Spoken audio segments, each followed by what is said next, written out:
We are up to the Samach Tes Amar Aleph. It is Pesach Sheni today. Talking about Falun. Anybody wants to start Daf Yomi can start now, even though we're in the middle of Yevamos. Doesn't matter. You can always start, never too late.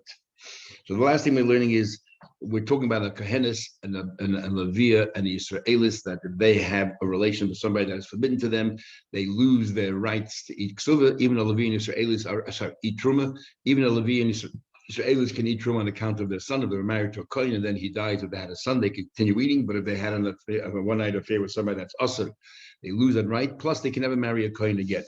And now we're talking about how a goy, if a goy or an eved, also had a one-off relationship with them, they also forfeit all the rights. And how do we know? So we said in that very passage where it says by Truma that she goes back to her family, it says if a bas kohen will become either an almana or become a widow, or she'll become a divorcee. That means that whoever she was with is able to turn her into a widow or divorcee. A goy and an eved, and there's no condition by a goy and an eved. And we said yesterday by an eved because it says that Avram said, stay here with the chamoy, amadim l'chamoy, have no condition.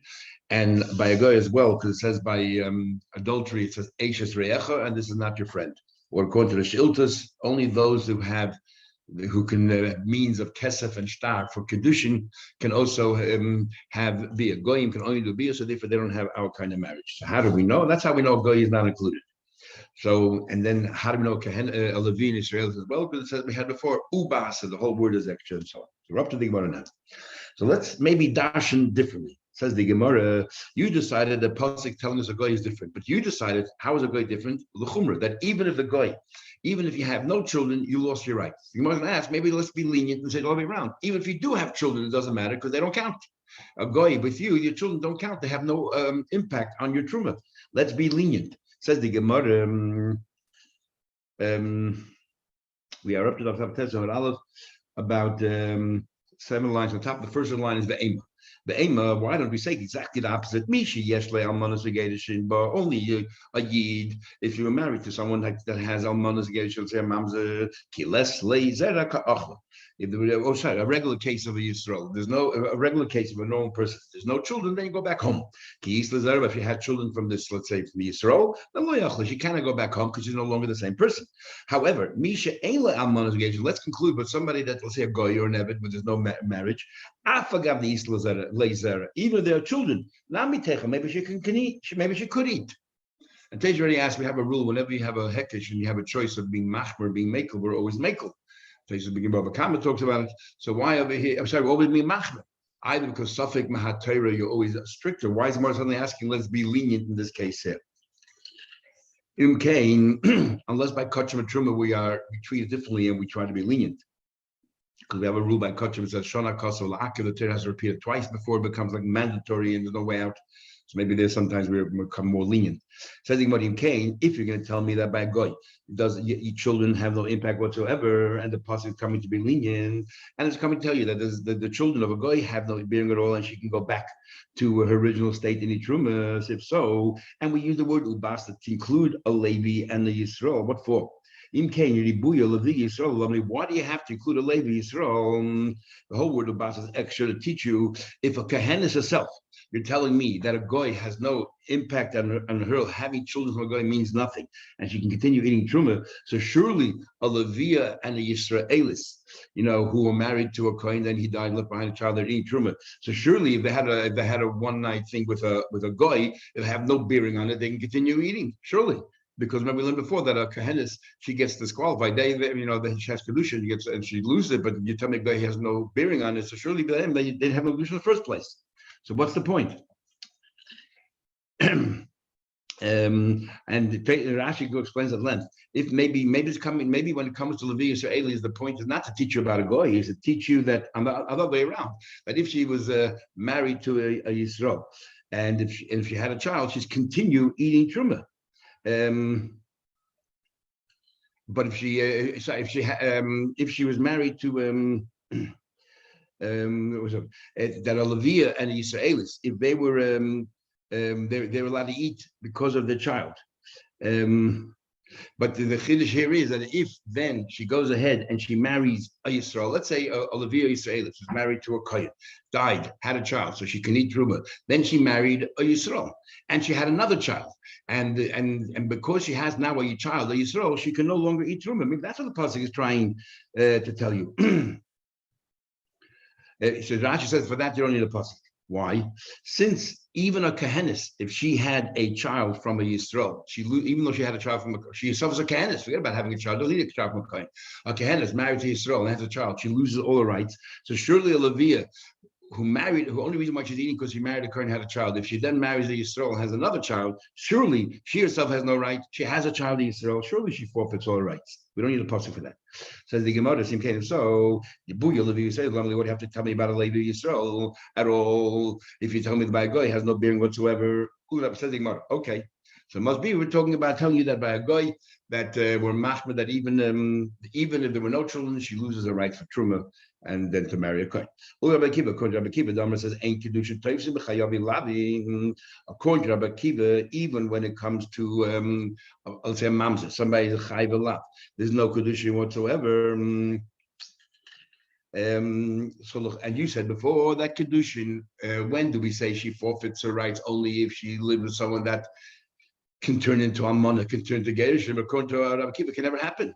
Because if it's in sin, there's never Kedushin. You can never turn it into, you never need divorce. So what's the possible mean according to him? So I'm going to answer you right. So the only way to understand according to Rabbi Kiva, it says kiti, it doesn't mean when you get married, because there's according to people, can never be in marriage if it's someone forbidden to you. It only means literally if you have any marital relations, and therefore it can be anybody that you have an illicit intimacy with. Doesn't matter whether there's kedushin or not kedushin. That means even a goy, according to even a goy and ever, the man makes no difference. If you have an illicit beer, then you lose your right for truma. So then, according to Rabbi Kiva, almana grusha, why taka does it tell you to say if almana grusha? It's irrelevant almana grusha. What's relevant here is if you had a beer with anyone that is also to her, she loses the right for truma. The Gemara said, you're right. Almana is coming to be machmir, and Gerusha is coming to be mekel. What do you mean? We're not coming to exclude someone that there's no marriage to. But what is it coming to? Because it doesn't matter if there's no marriage. Remember, according to Rabbi Kiva, even if you just had an illicit relationship, and this happens, you lose your right for and everything else. So what's Almana come to say? For itself, its own din, to tell you that if we would have thought that, let's say, if a Kohen, a Bas Kohen, is married to a Yisrael, and then the Yisrael dies, even though she had children with him, we would have thought, well, the Bas Kohen is still a Kohen, so she goes back and eats Truma. That's what we would have thought. Comes along Almana says, no, only if she is a widow and there is no children at all, even a Bas Kohen, only if she's a widow and she's able to marry any other Kohen in the future. It doesn't matter. She loses her rights if she has a child. And Gerusha is coming to be lenient, and that is that if there were no children, even though she's divorced, she can never marry a Kohen again. If she's a Bas Kohen, she can go back home and eat Truma again. And the more explained, we need both. Yes, only in the case of a widow, that if there were children, she loses the right. I would say that if there's no children, she can continue eating. I would say, you know what? Only Almana can continue eating. We should have Chazal Kuna because she is still suitable to marry a Kohen. But a Grusha, divorcee, that is not suitable to marry a Kohen, Amo would say, I've got the less days that Allah need. If you only told me by divorcee, only by divorcee, if the Chi says that she had children, why? She also could never marry a Kohen again. She's a divorcee, even though she herself is a Bas Kohen, she never marry a Kohen. Okay, therefore we're strict. And we say, well, you have children, you lose your rights. If she's a widow, where she could marry any Kohen she wants in the future, then maybe even if she had children, she's a Bas Kohen and she can marry a Kohen, she can continue eating. Have children, if we need both. Says the Gemara, now let's go further. We learned the Gemara before that if a man, let's say, was married to a woman, divorced her, she married somebody else, and then she was divorced from the other person, or he died, the first husband can no longer take her back. But we did learn that if he does, they committed a sin, but the children are not they're not halalim and they're not mamzerim and all that kind of stuff. So we asked the Ema. So let us also include nivala lepasala. If let's say she had relations with somebody that is disqualified for her. Even a husband who takes back his original wife, the children should also be she should be disqualified from ever marrying. Oh, sorry. So we said before that she herself remains kosher. That let's say if she's a bas kohen, she can go back to the truma and all that. Why? According to what you're saying right now, it is an illicit. Or keep even just a illicit relationship, and or if the kedusha is chal, then she forfeits her right for ksuba. Why don't we say the same thing over here as well? We say that she's kosher l'koyin and kosher l'truma. Why? So the Gemara and the child is all kosher. So the Gemara because it says if she committed a sin with a stranger. Here she's committing the sin with her husband, who originally was permitted to her. And therefore, it's not included in the pasuk. Misha zor esla mikara. Only somebody was illegal to her from the beginning. Here, her husband. This is her husband. The first time when they married her, they were perfectly legitimate. So therefore, it doesn't happen. Doesn't have the impact to make her usher and trum and so on. Says the Gemara. A cholol is a cholol itself. A kohen of cholol. The lav zorhu, a kohen is allowed to marry a kahenis, because there's no law that says a kahenis shouldn't marry a cholol. It's only that a kohen should not marry a chalolah, but a cholol is allowed to marry anybody. Lav zor mikora, he was never forbidden to her to make even a kahenis from the beginning. Like lifsa, so if a cholol lives with a bas kohen, how come our Mishnah says that now she's disqualified, she cannot eat truma, and she can never marry a kohen again? Why they weren't permitted to each other? Well, it says Amakro, because there's a passage where it says the passage as follows: that the kohen should not go ahead and live with somebody that's forbidden to him, because it will desecrate the children. He should not desecrate the children in his nation. So we're dashing makish zarei loy. We're talking about a kohen gadol, and he shouldn't marry one of these almon and so on, because then he will ruin his children. So we're comparing the children of the kohen gadol to the kohen gadol himself. Just like the kohen mahu paisel, just like the kohen gadol himself ruins his wife. That this almana can never marry a kohen head. She forfeits her right for truma, and so mahu paisel, avzanan paisel. Therefore, his children also he ruins his children. They become apostle as well. So even though he was as you were saying before, that he was not a zor me'ikaroi by a chol, but in this case, yes, we learn out from that if he can ruin his wife, he ruins his children as well. Yeah. So therefore, the kohen gadol son becomes a chol as well.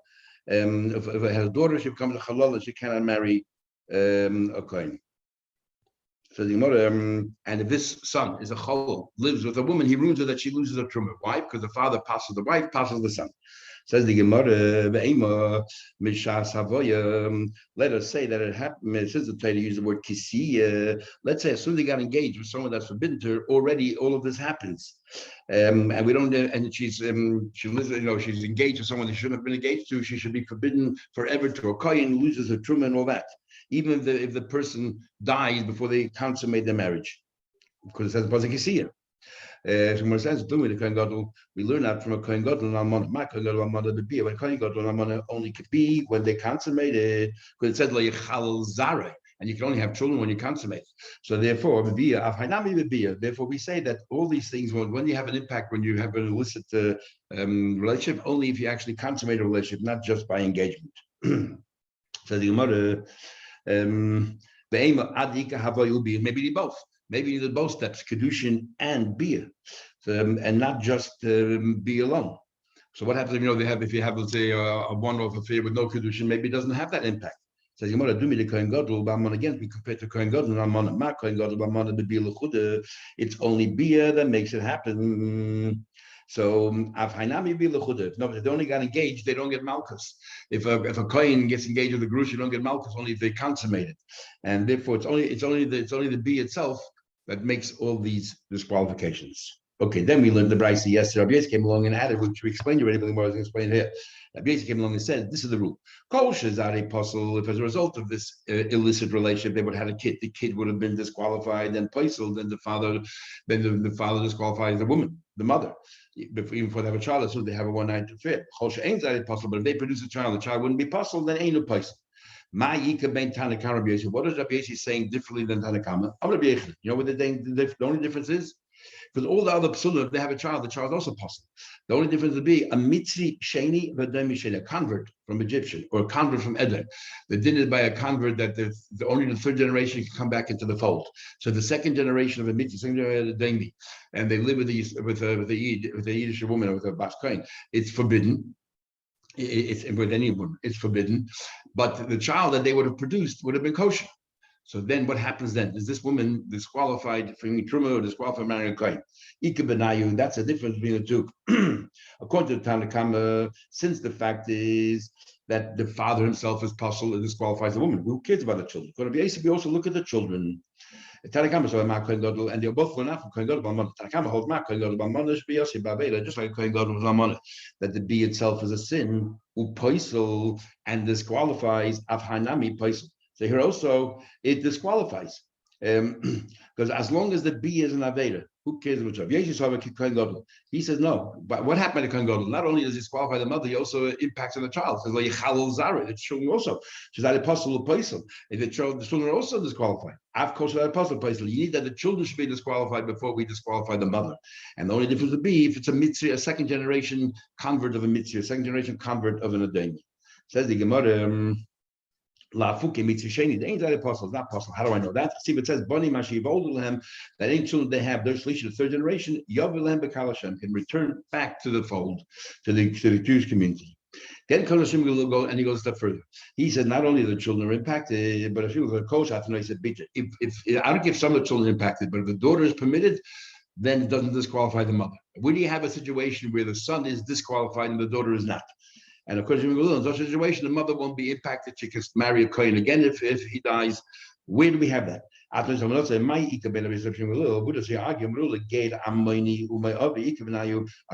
from Ammon and Maya, because by Ammon and Maya, you're also not allowed to go back forever to the Jewish nation, not only through generation forever, but only the sons are disqualified. Their daughters, like Rus, was permitted. The Shneilim do, and they both learn from Kohen Gadol. Yesi says, "Ma Kohen Gadol B'Amon Shazad Apostle Paisel." He also disqualifies his children. So Av Kol Shazad Apostle Paisel. As long as he disqualifies any of his children, he disqualifies the mother. Rashbag says, "No, it has to be exactly like the Kohen Gadol. All of the children of the Kohen Gadol, if he marries a widow, are disqualified. Are chalalim. Ma Kohen Gadol B'Amon Shekol Zad Apostle. Therefore, all the children of the Kohen Gadol are disqualified, and he disqualifies the mother. This excludes Amaini Umayavi, the ain't Kozari apostles, not all of them. We learned Amaini B'lei Amainis, Mayavi B'lei Mayavis. That the women by Mayav and Aman are permitted to convert, are permitted to join the cult, like Rus. Telling about Mishnah further, this will be alluded to yesterday in the Gemara. Ha'oiners, if somebody, let's say, rapes a girl, or Hamafata, or seduces her, or so or Hashaita, or someone who's a shaita that has no kinyan whatsoever, loy paisli v'loy machilin. So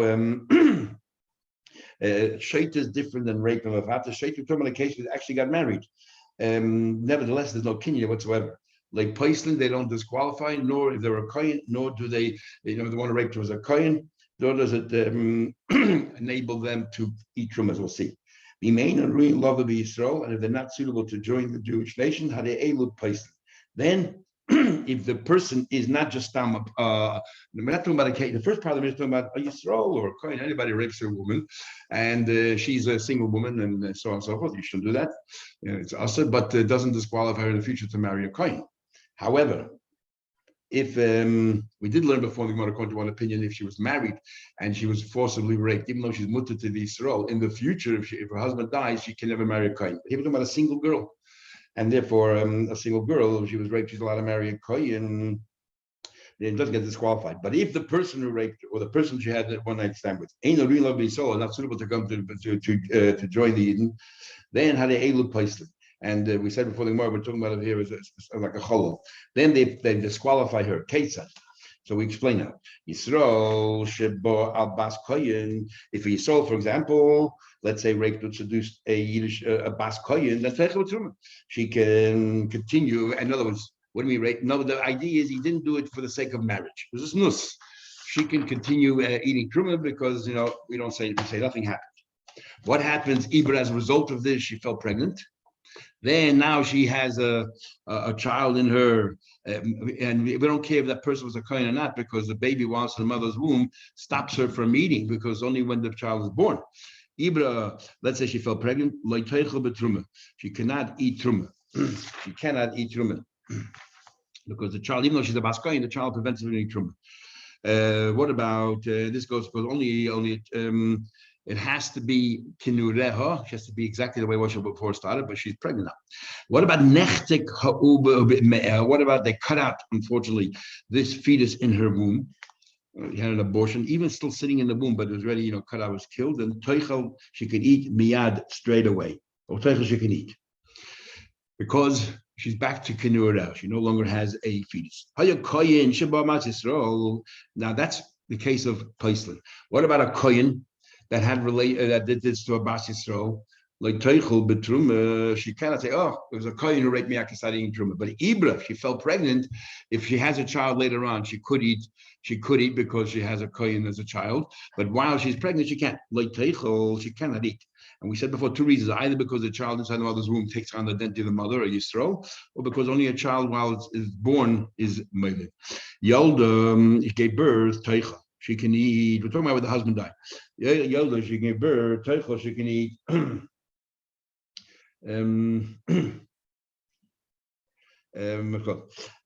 What about is Yolda Teichel? Once a child is born, she can eat. Here we have an interesting case. The father, the kohen, raped her, doesn't enable her to eat truma because there's no marriage or anything. But if he raped her and she conceived and she gave birth to a child, now she can eat truma. It comes out the child is more powerful than the father. Nimshi comes out, the child is more powerful than the father. It doesn't have to be a son, it can be a daughter as well. It makes no difference. Ben can also be a generic term for a child. A servant, a slave, paisel, mishumbia, a slave, pasels, if he has a relationship, the woman, that she can no longer eat truma. She's a baskoyin, she can no longer eat truma. And she no can marry koyin, but the ain't a paisel mishum zera. But it does not disqualify her if she has a grandchild who happens to be, let's say she was married. A very interesting case. How can a woman have a grandchild to be an Eved Kanani? How can that even be? It's as follows. Let's say the Bas Kohen married a Yisrael, and her husband died. So she married a Yisrael. Then and the Gemara explained later how in the world is it possible to have a child, a grandchild, an Eved, a Bas Kohen married Yisrael. How can you have a grandson, an Eved Kanani? It doesn't even make sense. The Gemara explains it. So we say that this grandchild cannot enable. We'll see later how it's possible. Cannot enable the grandmother to eat. How can you have a grandson? We'll soon see. Okay. Cannot enable the grandmother to eat. And because an Eved's children are not considered your children. What happens, we'll soon see. Then the Gemara continues. So Ketzad, the Gemara Mishnah explains. Bas Yisrael, the Kohen, let's say a Bas Yisrael married to a Kohen or a Bas Kohen Yisrael, Yodim and Ben, and they had a son. This son came along and he fell on the shivcha. He fell in love, madly in love, and he got himself attached to the shivcha, and he married her. Yodim Ben, and now they have a son. So now she has a grandson. This grandson now is an Eved. Why? Because the father married. They sold himself as an Eved Ivri. In order to an Eved Ivri is allowed to marry a Shivcha Kananis, but the children of a Shivcha belong to the Shivcha. They don't belong to the father. So this is how it works. Let's say the first case. This is a Bas Yisrael who married a Kohen, and then she had a child, so therefore she should be able to continue eating truma. And then she had this child became an Eved Ivri in order to marry the Shivcha and had a grandchild, and then her husband died, and her son died, and now all she had left in the world is a grandchild who came from a Kohen. Nevertheless, because the grandchild no longer said hers, belongs to Shivcha, she cannot eat. Like she cannot eat because it's not her grandchild. And the other way around, Bas Kohen Yisrael, but if she was a Bas Kohen who married Yisrael, who lost the right to eternal, she married Yisrael, then they had a son, and then the son did the same thing, came in Eved Ivri, married a Shivcha, and had a grandchild. This grandchild is not her grandchild. So if her son died and her husband died, she's back to her original state. She can continue eating truma. She's a Bas Kohen, and the grandchild has no bearing. Okay, as we move further, Mamzer, what about a mamzer? Paisel umaych. A mamzer disqualifies and helps eating. What do you mean? Kason. What do you mean she has a mamzer for a grandson? Basisol Lekoyin, let's say about it could be two possibilities. Either Basisol Lekoyin that she was able to eat truma on account of her son, or Bas Koyin Yisrael that she cannot eat truma on account of her son. The Yodim and the Bas had a daughter. She had a daughter, right? And then the whole Chabas Nisas Lev, and this daughter went ahead and married an Eved. And the Mishnah is going to learn that a goy that has a relation with a Yiddish woman, the child is a mamzer. Remember, we had an opinion before Rabbi Yechanan, and we had a big machlekes, and even though we passed on Allah, the child is kosher, but there were many who hold that the child is a mamzer. So this is okay. This is Mishnah follows an opinion that says that and it's one of the proofs that the Shainim say that the halacha should be the child is a mamzer. The father is a guy, the mother is a yid, the child is a mamzer. But in halacha we don't pass in this way. So the child is a mamzer. The older man a ben. So now her grandson is a mamzer, right? But you had a daughter and grandson a mamzer. Had a mamzer. So now what's it? And let's say her daughter died, husband died. If she was a basisol married to a kohen, but now she has a granddaughter. The granddaughter is a mamzer. Doesn't matter. Teichel betruma, she can eat truma. Why? Because she has a granddaughter from her husband the kohen. And the only reason why the child came to the world because of the husband the kohen. It's as if the kohen kun is still there and she can eat truma. But if she's a bas kohen, you saw that she loses her right for truma when she married. Like teichel truma, because the fact that she has a grandson from Yisrael. Kohen Gadol, Pamim Shu Paisel. Kohen Gadol sometimes can also disqualify his grandmother. What do you mean? How does that work? Kate, Bas Kohen Yisrael. Let's say it's a Bas Kohen married to Yisrael, so she stopped being Truma. V'yoda, him and a Bas had a daughter. The whole Chabas v'Nisa the Kohen. This daughter went ahead and married a Kohen. So she has a son-in-law, Kohen. Then v'yoda, him and a bed. Then they had a son. Harei Zerol is Kohen Gadol. This son is perfect to become a Kohen Gadol. He can even serve Mizbech. Why not? Her daughter married a Kohen, and now the grandson can be a Kohen Gadol. So if the son is alive, the mother is if the husband and the daughter died, it's a grandson. Well, he's a Kohen, and what do you call? So she was a Bas Kohen. Sorry, she was a Bas Kohen, and she can continue eating. Why? Because what do you call? After the father died, she can continue eating. So who can eat? The Kohen Gadol's mother can eat because the Kohen Gadol's mother was married to a Kohen and her husband died, but she can eat because she brought a Kohen Gadol into the world. But the grandmother was married to Yisrael. So this grandson now is telling the world that my grandfather achieved something in this world. He created me. So the grandmother, who was a Bas Kohen in the first place, can no longer eat Truma because she now has a grandson who, even though the grandson himself was a Kohen or Kohen Gadol, I guess reinforced her own husband that was Esau, so she loses her rights. So this time, sometimes we can say that a woman would run around saying, "Do you think I'm proud of the fact that my grandson is a Kohen Gadol? Because of him, I can no longer eat truma." We learned this. Shaita, the cotton supporting our mission that says that a shaita or a child that has no marriage, noshim, they married women. The Mesa they died, they should say they don't need chalitza because they never married in the first place. That's what our mission says that a shaita there's no marriage whatsoever. Ketzah, how does it work? Hoya Yisrael. This is what the mission says. Yisrael shabal bas koyin. If a Yisrael, let's say, forces himself on a bas koyin, is a teichel betruma. She can eat truma. Ibram. But what happens if she fell pregnant? Like teichel, she can no longer eat. She can no longer eat. Kiva the Ibra, like teichel. You tell me what? You're telling me right now that if she became pregnant, then she can no longer eat because the fetus does not allow her to eat. So let me ask a question. So leichush, why aren't we worried? Shema Ibra. So why, if she's a bas kohen, we say she can eat truma? But let's suspect the day afterwards that maybe she fell pregnant. How do we know she become pregnant? It takes 3 months before we recognize she becomes pregnant or not. So let's be machmir, say maybe she's pregnant. She should stop eating. Me like now. Remember the case where two men married two sisters, and then they all by the chuppah they ended up with the wrong one, even though they were engaged to one. They ended up with the other one, and they had relations. And now we don't know if the child that we produce later on is a mamzer or not. So what do we say? There for 3 months they should keep separate. So then if there's a child, we know which if it's a mamzer or not a mamzer. And we say why for 3 months? And maybe they're pregnant.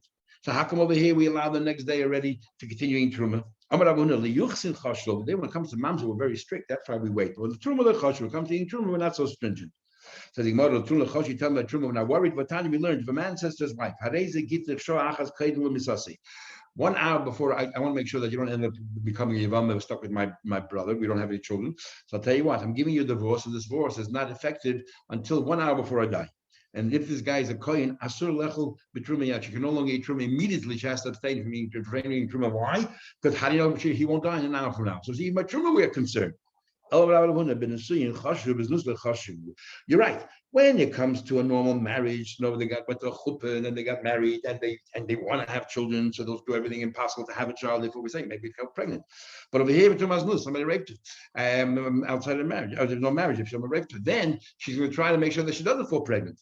And therefore, because she did everything possible not to fall pregnant, we're not worried that maybe she fell pregnant. Says about on the other hand. You tell me when it comes to marriage, we are worried. Didn't we learn? Bas koyin, it says in the Braisa, Bas koyin shenisas Yisrael. If a Bas koyin marries a Yisrael, the mace, and then he died, so, and with no children, so we said before she can go back and eat truma. But how quick can she go back and eat truma? Toiveles, she has to go to mikveh because the night before he died, they had relations, and shich was there. We learned the Torah is metame, as we had in the Tzedek. So Tevela, she has to go to the mikveh, and she can eat truma straight away. We don't wait 3 months, we don't wait anything. Why not? And here was through marriage. And through marriage, why you just said a minute ago, and that but through marriage, we are worried that maybe she fell pregnant. This is pshat. Tevela, she goes to mikveh, she eats straight away, but only till 40 days. Why? Because of Manoshech. If she did not fall pregnant, what's the problem? She didn't fall pregnant, so she therefore goes back to her old way and she can eat the truma because she's a bas kohen. But if she did fall pregnant, ad arbaim, the first 40 days of a fetus in halacha maya ba'almi, it's not considered a living being. It's only considered fluids, and therefore it doesn't in any way. She's still the same girl as before she got married. She might have a fetus inside her. The first 40 days is not counted as a fetus, so she can eat truma. But then she has to stop. After 40 days, to stop and wait for the 3 months. So further, it says that if she recognizes that she fell, that she became pregnant, if she ate truma, and then she found out that she became pregnant, as if all along she had no right to the truma, she has to pay the penalty as well, which is the principal and an extra 25%. Now look, because she's a Zara, she had no right to eat it. But you just said that it makes no difference, she's allowed to eat it because the first 40 days doesn't count. The answer is my mikokelas ad arbaim. You're right. The first 40 days don't count. We're talking about 2.5 months later, suddenly 3 months later, we recognize that she's pregnant. So she has to go back to day number 40 and pay for all the truma she ate from day number 40 and onwards. But for the first 40 days, she doesn't have to pay. Itmo, we learned that interesting machlekes habal or but we know that a person's engaged. They're allowed to live together with his fiance, but with Rabbanan, we don't want them to live together. So what happens here is that they had relations in that while she was living with her parents. The son-in-law, future son-in-law, had relations with her, and Rav says, and then she fell pregnant. Rav says, Havlad Mamzer. We assume the child's a Mamzer. We'll say that the child actually did not come from her chassan, but from somebody else, because you see, obviously, she's promiscuous. So, as we'll soon explain, so it came from somebody else, and she was engaged to this man, so the child's a Mamzer. Shmuel says, Havlad Shtuki. We don't know if the child's a Mamzer or not, so we'll treat it like a Suffolk Mamzer. Omar Rav says, Rav, what's going on here? Mistabra milsud Rav. You know when it makes sense what Rav said that we assume the child's a Mamzer? The daima ma'alma, the rumors abounding that she has relations with a whole bunch of people out there. That she had relations with a whole bunch of people out there. So even though the chas and the kala both go out there and they don't, not ashamed, they say, no, we had relations. So the is a good prospect that it came from them. But also there are rumors that she had many relationships going on at the same time. So therefore, and the rave of the people are not her chassan, so we're going to say it's a mamzer. But let's say we didn't hear any rumors abounding around the rest of the world.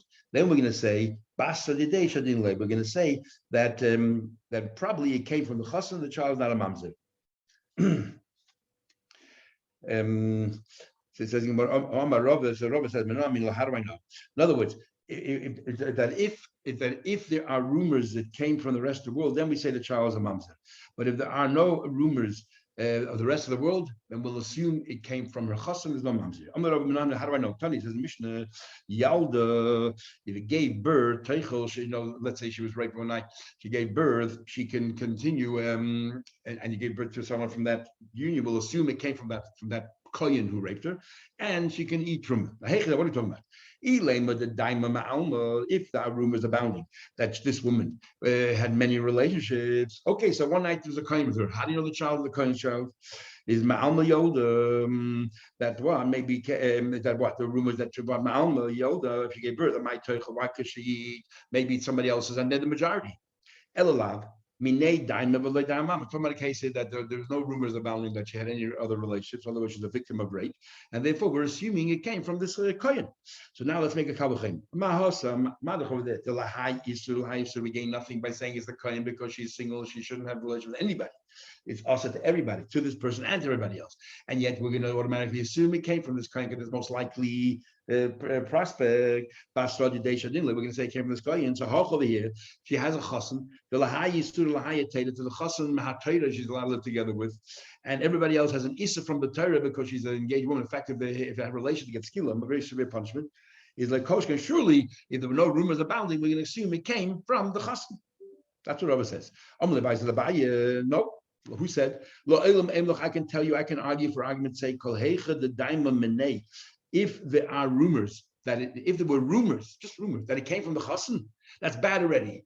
The fact that there are rumors, that means that she's not so discreet. And if she's not so discreet, even though we didn't hear any rumors about the rest of the world, because she's not so discreet, there's a good possibility that she had other relations as well, because of her behavior. She's not a sneezdika person, not a very modest person. And therefore, we're going to say that Charles Mamzer, even though all we have are rumors about him, about nobody else. According to Rava, no problem. Then it's his. But according to Abai, no. Once she behaves this way, who knows how far it goes? Amar Rav, yeah. I've said about mamzer. My time, but why? I mean, we say, but the Afghan Nafsha Gabi orders, once she behaves in this way and she has no scruples, then Afghan Nafsha Alma, she probably did the same thing to other people as well. The Mishnah clearly says that the Kohen Rachel, we assume it came from him. Why? Maybe it came from others. Shahayu Shneim Chavushim Beisur. Talking about a case where it's almost impossible to come from anybody else because they were both in prison, incarcerated. He was there, and she was there, and we know that he raped her. So therefore, we're not going to assume it came from anybody else. That's one version. Ikidamri, the other version is no. The other version is that Abai and Rabbi will not argue, but if let's say that the rumors were only about him and about nobody else, we're going to say that it came from him. Even Abai will agree that it came from the chassan. If they both admit to it, they both admit to it, the basization will say it's his. And this is how we learn the argument. That Arusa Sheibra Arusa came pregnant, the Rav says of Vlad Mamzer. Rav said the Vlad is a Mamzer. Shmuel says Havlad Shtuki, the Vlad is soft. Amar Rav, now Rav comes along a little different. That makes sense. What Rav says, it makes sense. When does Rav say a Mamzer? There were no rumors that there was anything untoward between the chassan and the kala. There were no rumors about the chassan and kala. There were only rumors that she was having, outside relationships.